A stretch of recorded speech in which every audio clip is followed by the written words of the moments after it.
welcome here to the home of youngest Alex champion and Ferrari's biggest fan.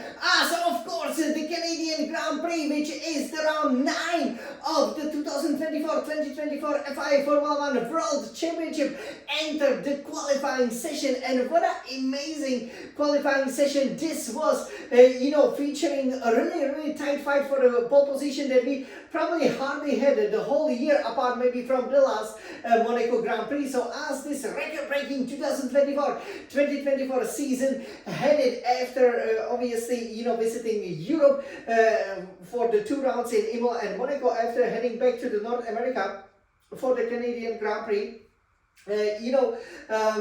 lots of things have changed, right? As you can see, the second third of the season started. And when I went into the qualifying, obviously, I wanted to plant it on a pole position because, in Monaco we were only second, right? But that's still, a pretty great result. I was twice here before on pole position in Canada. What's more is that I actually haven't gotten the pole position last year with the ground effect car. So I was very motivated to make up for some of the shortfalls, right? And it was pretty clear, from the beginning that it was gonna be a challenge, right? So when we started with practice 1, practice 2, and practice 3, I did notice that we went, incrementally with 111.1, then 111.0, then 110.9, right? And these lap times, while obviously, they were decent, they did give us some of the margin. The margin wasn't particularly that great, which proved to be the case, once we went into the actual qualifying, where we were kind of stuck at the limit maybe of the car for the very first time this season, because normally you do know that when we are doing the weekend, right, you can see a clear progression, right, that usually for example, you can improve by 1 to even 3 seconds heading into the qualifying. But here, we were pretty much as we were right from the start of the whole Grand Prix. So that was a big surprise that we then went into the qualifying one, and obviously, it hasn't happened. I believe it hasn't happened since, if we do not obviously count the Belgium and the Dutch GPs because of the different format last year, hasn't happened really, ever since we've, taken that Miami pole, that, we wouldn't have been able to plant it on a pole position. So since Azerbaijan and Australia, right? So over here, I dressed up in the same fashion that obviously I've gotten a great pole in Bahrain, but that, I didn't win 2 qualifying sessions in China, right? The sprint qualifying and the qualifying. So in this long sleeve fashion, is it a bad luck? Well, look what happened in qualifying 1, right? We went out, we did 111.5, then obviously improved, to 111.0, and that was pretty much good enough. We did a pretty good job in qualifying 2.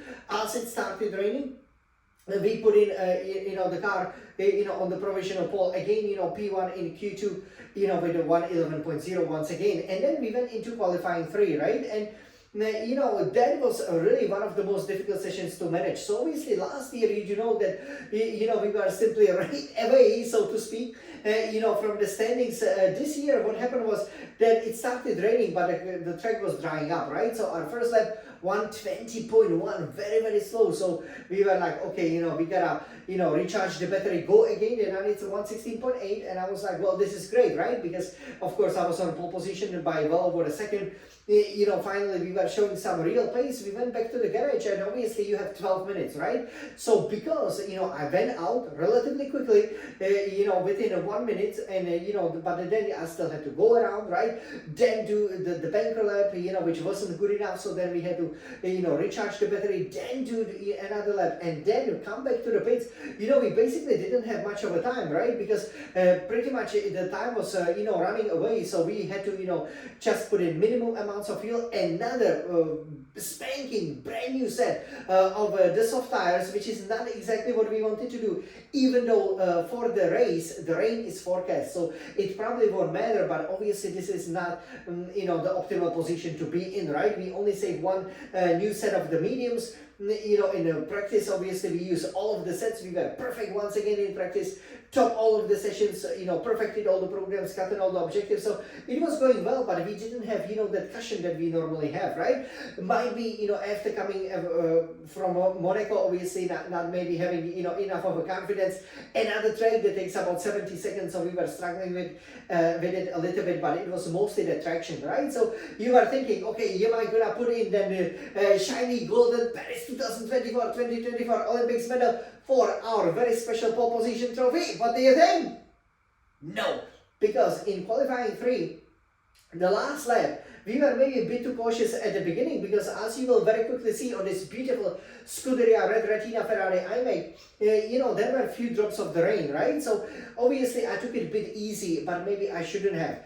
Out of the final corner into the the hot lap, and obviously also through the first turns. But I basically realized by the time I've gotten into turn 4 that the track was pretty much bone dry, and then I had to simply push it to the maximum and not worry, for example, about getting a wheel spin or for example spinning because of the damp track, because the dampness all the water has pretty much evaporated, which is a bit unusual obviously in Canada as the temperatures are lower. So we started our final run in the qualifying 3 in first, and we immediately started improving, right? So it was great, as you will see over here. But then lots of the cars started setting fastest lap times, right? And in the practice, as I mentioned, my fastest lap time was 1:10.9, and then I saw, for example, Piastri put 10.9, right? And then Norris put 10.8. I was like, wow, 10.8, can we do it? Well, in the end, we still did 1:11.0, so it was almost the fastest time that we've done, but we could have gone quicker, like we did in in practice 3, when obviously it was when the sun was shining, and as a result, just missing 2/10. You will think, hey, we still qualify second like in Monaco, right? No, 7th position. So 7th position is all that we can do. But we are very optimistic for the race, so it won't be the 3rd Canadian pole position over here, which is very, very disappointing, but it can still be the 3rd Grand Prix victory, especially if the car is well set up and it's very fast, especially down the straight, so that will be good because we will have to be overtaking. So now, I will take you in and show you my final run here in qualifying 3, and tell you maybe where I could have improved. So to put this beautiful Scarlet Scuderia red Ferrari that I raced in this SF1000 T818 Trustmaster Simulator, so I could have put it on pole position, which once again I feel that's now 30 years, obviously dating back to 2016, the last time that I've gotten the pole position in Canada, so becoming a bit of a bogey qualifying circuit, but definitely not a winning circuit, right? So over here, let's take a look. We will once again start where our engineers are basically showing me what I have to do to plant it on pole position here to the left hand side. So let me take you in, as we had a really detailed introduction over here. You can see the beautiful setup, and this is our favorite, isn't it? To see the qualifying lap time, the one that will give us the starting position here for round 9, the Canadian Grand Prix. Are you guys ready? 3, 2, 1. Let's go, yeah! So look at this. I'm cautious here. I'm being cautious here. You can see the clouds. 30 seconds. And here I realized, look, I can go 5th gear. I can really push it. All the grip is back. Let's go, Jan Smallik's a champion! 2.2 seconds up, so this is looking good. Everybody needed to go out. And check this out. Again, spot on braking. Actually, it's a pretty good lap. Nice on the limit, but look at this. Ocon, okay, fastest lap time. That won't challenge us. Qualifying is complete, but Russell 1:11.0, Alonso 1:10.9. We can go quicker still. Man, but the fastest lap just can keep coming. Piastri, look at this. Good hairpin. Norris 10.8, and I know, I cannot be sure to be on pole. So here I really send it nicely over here. Wow, look at it, look at it. Let's go, Jan, come on. And that's it. I wasn't sure. And P7. Oh my God, right? So this obviously being a terrible result. So how in the world, did we end up P7 with Norris, this time claiming the pole position? So obviously, for the Chinese Grand Prix and for the Monaco Grand Prix, we were not able to qualify on pole position. And here Norris, he's gotten it fastest lap time. Look at him. He want to be our main title challenger. And look at the McLaren. So Lando Norris winning the qualifying from Oscar Piastri by a tiny margin of 0.051 seconds. Third, Fernando Alonso, Aston Martin. Big surprise. My teammate Charles Leclerc for Scuderia Ferrari delivered 1:10.974. I could actually go 0.01 faster in practice. But yeah, he has beaten me for the second time, this season. Fifth, Sergio Perez for Red Bull. The only silver lining, I guess, from this Territ qualifying is that Verstappen is 12. So that is great because he's the main title challenger. Sixth, George Russell, 1:11.053. And I'm seventh, 1:11.067. But you can see just 0.202 behind Norris. So clearly, if I was just quicker through the first two corners, I could have gotten pole position. 8, Esteban Ocon. 9, Pierre Gasly, both for Alpines. Much too slow. 10, Lewis Hamilton, our future Ferrari teammate, well off the pace because, probably was also too cautious over here as, this very quick track where you need obviously a lot of confidence, especially, for example, on the brakes. The traction, that I did mention is absolutely crucial. Because, what the traction basically gives you, is then the possibility, right, to really push. And to basically be quick off the corners because as you already know, this is a high-speed circuit, basically straights connected with the chicanes, right, as my engineer Mark says. So this is how it finished. So obviously we are very disappointed.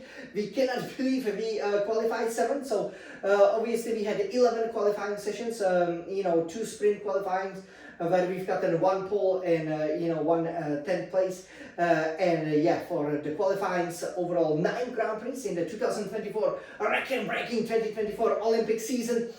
We've gotten 6 pole positions, 1 second place in Monaco now, 1 7th place and 1 17th place in China. So guys, no celebrations for the second time running. So yeah, that is a big surprise. First time it happened since the beginning obviously of last year. So definitely when we go to Barcelona we gotta plant it on pole position. But I thought we were very competitive here, and the good thing is that obviously apart from Monaco, which is a special track, once again this has happened. We are a bit out of the position, maybe with reflection to our true pace, simply because of the weather, and we didn't play it right. Maybe we should have just simply waited and just in the final 5 minutes, for example, then go for a banker lap and a hard lap so that we would get a better feel for the track, because being too cautious on the brakes in a couple of corners cost you the pole position. But that's how competitive Formula 1 is. The race is forecast, you guys, but we are very good in this season when it comes to third time lucky. So I'm sure you guys will be supporting me as I will be aiming to win the Canadian Grand Prix for the third time, to win and to lift the shiny golden Formula 1 Grand Prix winner trophy and to put that medal on. So definitely stay tuned for that. It's coming very soon. This was Jan, the Smiling Sun champion, qualifying 7 for the Canadian Grand Prix in 2024. You guys, we will be back. Let's go, Jan. Put on, the intermediates if it's raining. Great, with a great strategy, we can win the race and show everybody who is the championship leader and who will be 4-time champion. Forza Ferrari!